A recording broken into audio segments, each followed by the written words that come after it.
What you're looking at is the 3DFS Power Quality Rating Simulator, or PQR SIM for short. This dashboard gives you a way to visualize power quality on the customer side of the meter. It shows you what three-phase power actually looks like, what it's doing to your equipment and operations, and just how big the downstream price tag is. Here's the thing. Most power problems don't look like a blackout. The lights stay on, yet you're still paying the price for poor power quality.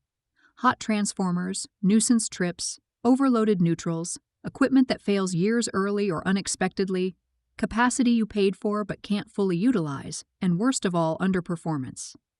Usually, it's not bad equipment, and it's not the utility. It's how power is being consumed inside your facility and the downstream effects that this creates. The frustrating part is you can't see power quality.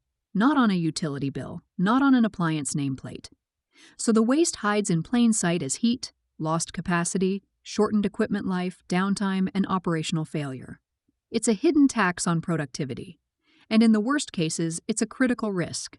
Overheated conductors, trips that become downtime, electrical stress that quietly breaks down insulation. This dashboard makes that invisible problem visible, simple, in real time, and in dollars. Let's start with the waveforms. These three traces are your three phases. In a perfect world, they're clean, balanced sine waves. In reality, that never happens unless you're in a simulation. Nonlinear loads pull current in pulses: VFDs, LED drivers, server power supplies, switch mode converters. Every deviation from that clean sine wave is energy that becomes heat and vibration instead of work. And most critically, those deviations can become a liability. The power quality rating is one score that combines the critical elements: true power factor, harmonics, and phase balance. Think of it as an overall system health score. 100% is ideal. Below 50, you're losing significant capacity to waste.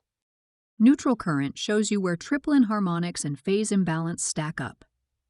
If your neutral conductor runs hot, this is usually why. It's a real fire and electrical safety risk, and it can undermine RF and IT performance. Critical failure risk is a stress indicator tied to harmonic heating and power factor degradation.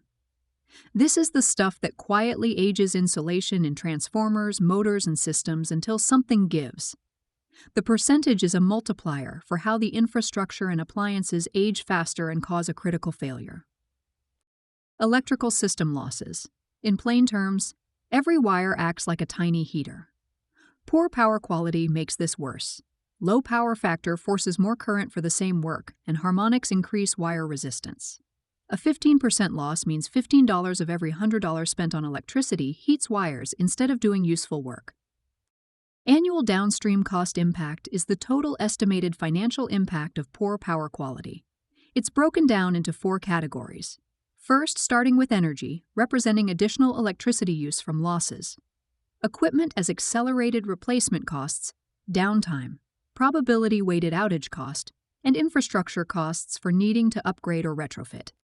These estimates are backed by real-world studies from the Uptime Institute, Electric Power Research Institute, and DOE Industrial Assessment Center, showing what poor power quality likely costs downstream. Next is the system strength. How sturdy is the electrical supply? A strong grid is like a fire hydrant, supplies plenty of water without pressure dropping. A weak grid is like a garden hose. Too many sprinklers makes everything run poorly. Weak grids amplify power quality problems and offer much less resilience. And last is compliance summary. These are national and international electrical standards, or the speed limits of the electrical world. Just as speed limits exist because exceeding them causes accidents, electrical standards exist because exceeding them causes equipment damage and interference. A pass means operating safely within limits established through decades of engineering experience. Now let's make it practical. Pick a scenario that matches your environment: a data center IT electrical panel, a large cooling system, a manufacturing plant, shipboard power, or a microgrid. The dashboard loads typical conditions for that environment. You can compare mitigation approaches and see what passive filters typically change, what capacitor banks do, and then toggle VectorQ correction on. Watch what happens. The cost panel updates so you can see what cleaner power actually buys you. Use the sliders to model your specific conditions. Push it into the operating corners because that's where failures usually start. And when you want to stop guessing entirely, click through to the methodology page just underneath the dashboard. Every formula, every standard citation, every assumption is documented.